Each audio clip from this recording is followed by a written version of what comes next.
Hey, Think Realty Nation, thanks so much for joining us on the Think Realty podcast today. It's my privilege to bring to you an amazing guest, and we're going to talk to you about how you can access more capital in just a second. But let me jump in and say a quick thank you to our sponsor today. This episode is brought to you by Real Property Management. Working with the right property management company can put more money in your pocket, not less. Real Property Management provides a higher standard of property management to make sure you're maximizing the return on your investments. Experience the real difference with Real Property Management. That's Real Property Management. You can see them at visitrealpropertymgt.com. That's realpropertymgt.com. The guest we have on the show today is Merrill Chandler. Merrill is actually no stranger to the Think Realty world. As a matter of fact, when I purchased into this business and created Think Realty through some other businesses that I bought, you were one of the very first sponsors of that show way back in the day. It was called 7-8 years ago, the REI Expo, and we purchased that from Tim Harridge years ago. And then I purchased the magazine. I can't remember the name of the magazine, and we turned it all into Think Realty, and you were one of the first big sponsors. Yeah. So you've been in this space for a long time. Real estate investors have been the bullseye for our avatar and the people who not only want capital as fast as possible, but know how to use it, how to leverage it, which is my sweet spot. Which is really where we need to get to today in the podcast, is that in today's marketplace, it's getting harder and harder to find capital, right? Some of the capital sources that a lot of our real estate investors have been using for years have dried up, and they're reaching out to us saying, do you have any more private money out there? Is there any more? And the interesting thing is they're missing what's typically right under their nose. Correct. For some reasons we're going to cover today. And can you just kind of jump in and talk about your program and how we've solved the problem we were just speaking of? All right. So let's address the source of funding that is under everyone's nose is bank loans and lines of credit, right? Top tier, top 40 banks in the United States. The funny thing is that what's difficult for many borrowers is they have no idea what a lender is looking for, what the banks are looking for. Right. They've been denied so many times thinking that it's about them rather than thinking about how they're thinking about, right? Sure. It's the mindset of borrowing, how to build relationships with banks. These MBAs, not at Wharton doesn't teach how to build a relationship with a banker, right? Sure. And so what we've come in and found is we discovered 30 years ago, I co-founded Lexington Law Firm, the largest credit repair law firm in the country. And the idea we came to was you can't delete negative items. You can't become fundable by just disputing negative items. Right. And then we learned that it wasn't about a credit score, and then we discovered the credit score was the last of 5 things that banks and FICO look at. And so these dominoes, as they fell over the years, we discovered to become fundable, there are 5 principles. Your identity is the gatekeeper to approvals, right? If they don't know who they're lending to, they are not going to give you money. Sure. But people are like, well, I can hand them my driver's license and prove up. Sure. But what we don't realize is that technology has moved everything to automatic approvals. You know, you file that the application online, 30 seconds, you get an approval or denial. No human being looked at you. No one verified your driver's license. No one. So this automatic underwriting, the automatic approval process, has been that little secret weapon of lenders, because they make tons more money when they can just review your profile, review your borrower behaviors, and decide whether or not they should give you more money. Right. Well, this entire process has been, it's like the Matrix, right? People are just tootling along thinking things are X, when in fact, Y is happening. And so real estate investors are a perfect example of people. They go up to say, hi, I'm a real estate investor. And they're like, yes, please leave, because I'm not going to give you my money, because they don't get to underwrite the deals unless you go full doc.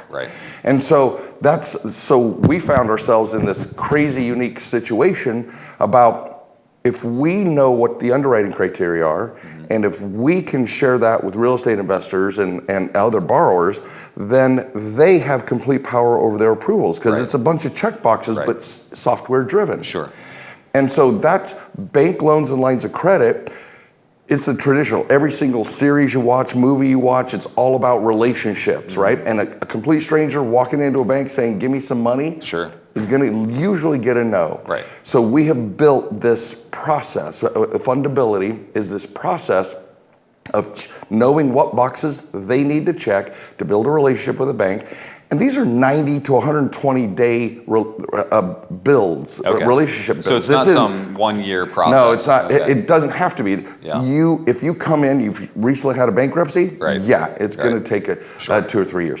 But if you are a reasonable, if you reasonably pay your bills, right, on time, don't have derogatory accounts on your profile. There are solutions if you do, but if you package yourself correctly and know how to approach a bank, and I'm talking Wells Fargo is giving money away right now.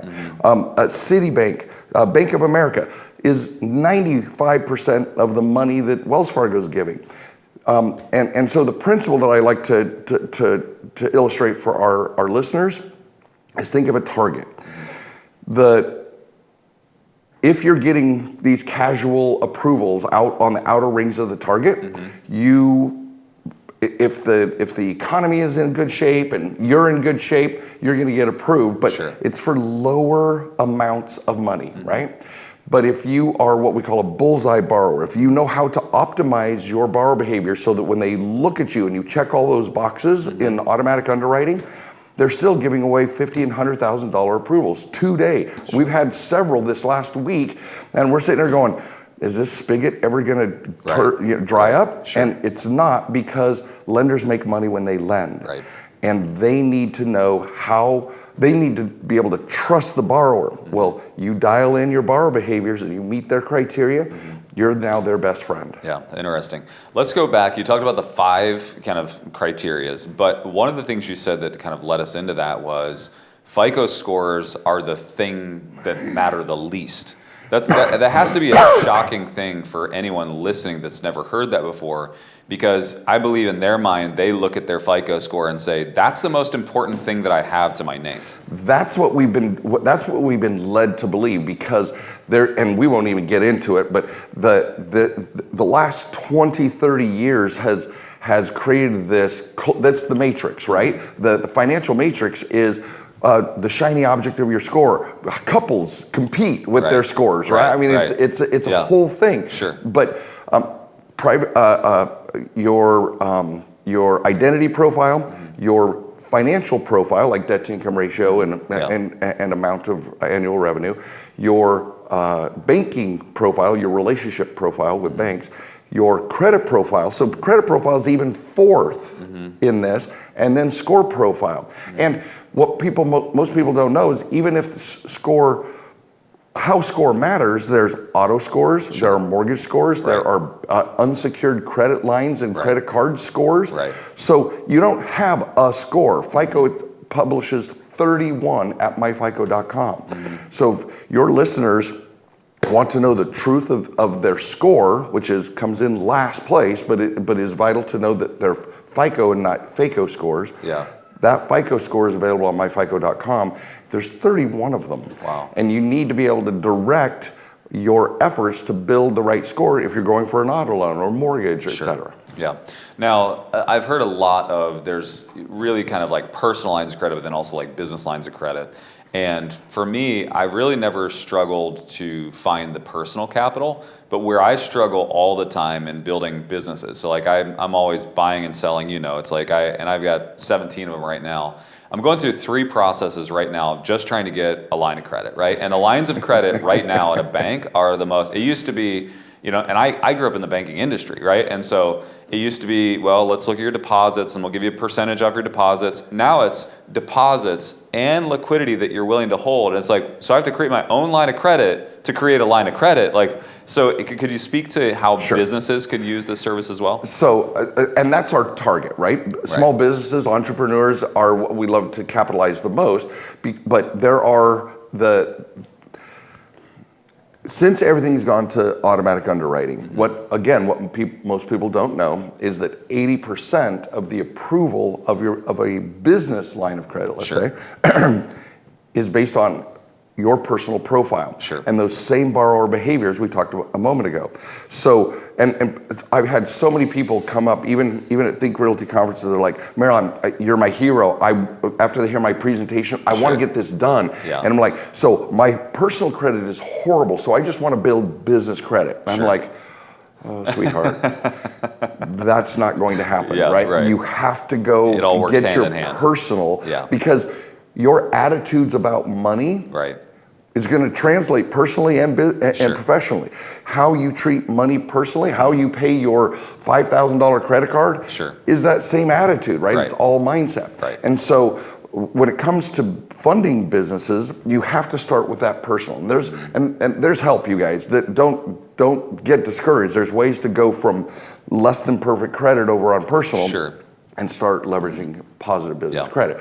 But that business credit turns into the criteria a bank is looking for. First of all, they want to invest their money in what I call the genius in the business, not the deals.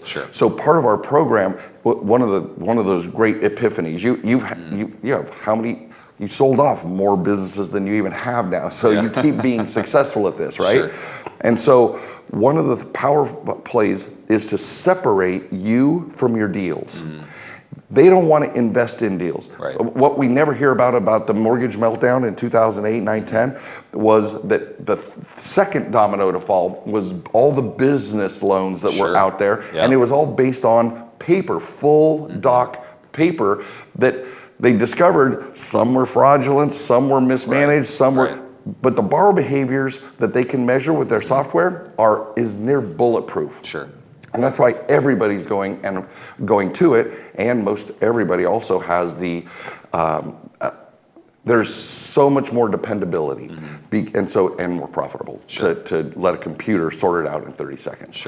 So once we look at what the business is doing, we bring those 5 fundability factors on the personal, and then we want to create an entity, a funding entity. Think of it as if you're building an empire. For you, it would be your own qualified fundable entity, which lenders would lend to it as a proxy for you. Then you fund your own deals.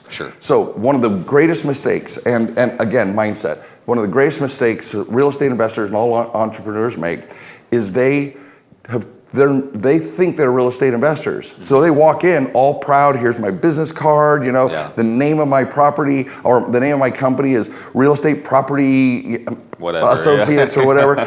And they get booted out of because they don't have control over, the lenders don't have control over the underwriting.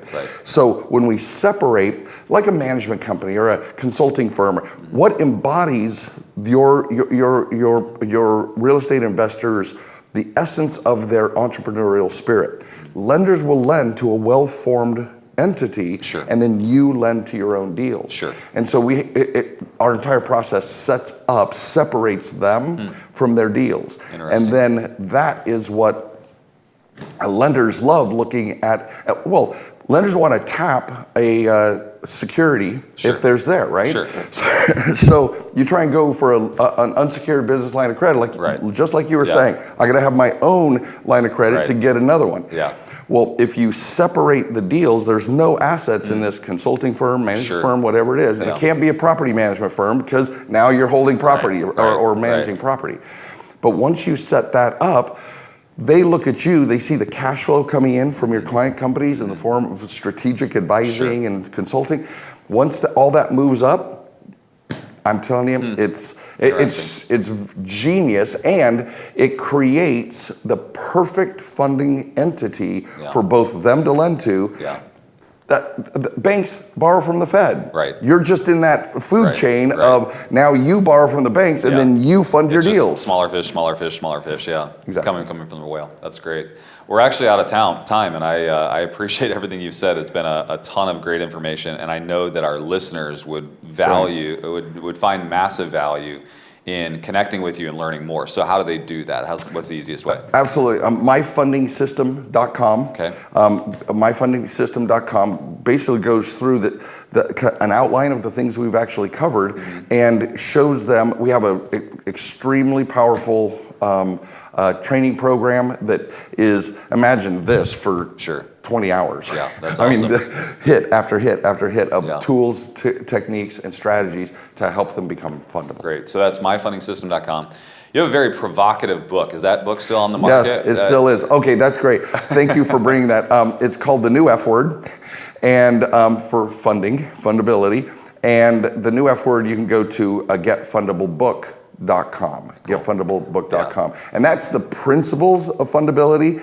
And then the myfundingsystem.com is the strategy, the tactics, and the implementation. That's awesome. Very, very good. Well, if you have not already been in contact with Merrill and his team, I would highly recommend going there and getting more information. As a real estate investor, I've always heard that really that the capital is the flow of life. And you can look at your business, and I can actually tell you how successful your business is based on the capital you have access to. Then it's on you to actually do something with that capital. So if you don't have capital, your business is essentially dead, right? It's like you can't do anything with it. And so as a real estate investor or as a business owner, I would highly recommend that you understand this first, because if you understand this first, it makes everything else successful on top of it. You have to have access to capital. It is the flow of life. And so I would encourage you to go to the website he recommended, and we're going to put that in the notes as well. And I want to say a quick thank you one more time to our property management sponsor, which is Real Property Management. Working with the right property management company can put more money in your pocket, not less. Real Property Management provides a higher standard of property management to make sure you're maximizing the return on your investments. Experience the real difference with Real Property Management. Visit realpropertymgt.com. That's realpropertymgt.com. And to close out the show, I want to make sure that you know that we've got an expo coming up on the West Coast in March of next year, 28th and 29th in Phoenix, Arizona. It's the first time we've actually ever been to Phoenix with Think Realty, and we have such a large following and audience out there. We want to support you by bringing our conference and expo to you. We want a huge turnout. So what we're doing is we're giving you a buy one, get one free on tickets for being a podcast listener. And the way that you get that is you go to thinkrealty.com/Phoenix. And if you type in the keyword podcast, we'll give you a buy one, get one free on tickets. We want to see a huge turnout in Phoenix as we come out to the West Coast at the first part of the year next year. Thank you so much for being a part of the podcast. Please connect with us on socials to let us know what you want more of. Our goal is to provide you the content and information that you want as a platform to be your companion along this journey of real estate investing. As a third-generation real estate investor, I get a ton of joy out of making sure that you have what you need to be successful. Thanks so much for being a part of the podcast. Please let us know if there's ever any way that we can serve you.